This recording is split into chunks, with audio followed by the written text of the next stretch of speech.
When it comes to canceling flights, a lot of people are changing their plans. Are you going to get a refund?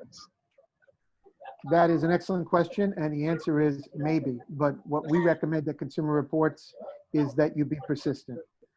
What has happened is the airlines are making it extremely difficult for consumers to get refunds rather than vouchers. And unfortunately, we have reached out to the U.S. Department of Transportation. Just yesterday, we published an op-ed in USA Today asking Secretary Chow to further protect passengers on these issues and also on health issues related to COVID. Unfortunately, the DOT hasn't stepped up and is not requiring airlines to give refunds in all cases. There are a lot of loopholes.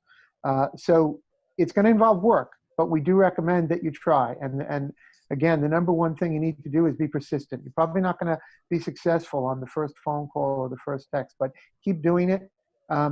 Use local media like your station, reach out. Use social media. We advocate a shaming campaign. Go to the airline's Twitter or Facebook account and lay out your case there. We have been inundated with. We've received more than 3,600 stories and complaints from readers seeking refunds. We've gotten over 100,000 signatures on a petition on this.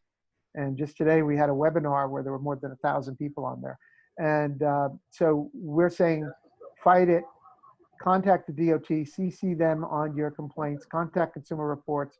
We're going to continue to talk to the DOT and to Congress and the airlines because this is just unacceptable. So many people are out of work now. I mean, record numbers of unemployment, and they need that money. They need it for food and groceries and healthcare. And the airlines, don't forget, just 2 months ago, they just received a taxpayer bailout from all of us to the tune of more than $50 billion. So for them to hold on to the money that's due back on refunds, we think it's unacceptable. So if you do get the voucher instead, is there anything you need to know? Does that expire? They do, and each airline has a different set of rules on that. The good news is the vouchers in many cases have been extended beyond the normal life. For example, Delta Airlines, I believe they were the vouchers expired after 1 year, and now they expire after 2 years.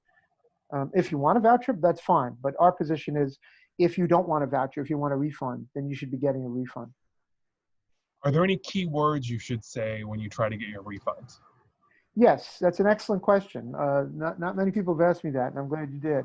The fact is that this is it's an international crisis. It's a national emergency. This pandemic, it's a health issue. So if you have health conditions due to your either a pre-existing condition or your age, or simply because you or your family don't feel it's safe to fly, let alone the government restrictions that are in place in so many places across the United States. Where I live in Connecticut, I mean, I've got notices from my mayor, from my governor, and from the president of the United States telling me to stay home. So why should I be penalized if I had an airline ticket that I couldn't use? So yes, mention those concerns, the fear of flying due to health concerns.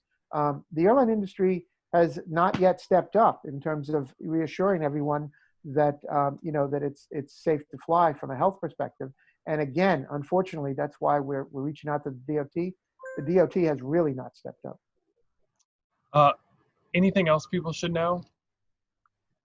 Yes, if you are scheduled to fly soon, you have a booking that you may have done months ago, and let's say you're due to fly next week. The rules are different according to the DOT if the airline cancels a flight or if you cancel the flight. So if in fact your flight is still operating, don't assume it's been canceled. Many flights have been canceled, obviously, but many are still operating. Thousands of flights every day are still operating. So you need to go online or call the airline, whatever method you want to choose, to find out if your flight is still operating. If it's still operating, we suggest waiting till about 2 weeks out if it's still scheduled to operate, and then start letting them know you're uncomfortable flying. If it's been canceled, you can automatically start the process of asking for a refund, and a refund, not a voucher, if the flight's been canceled. Well, thank you so much, sir. I appreciate your time.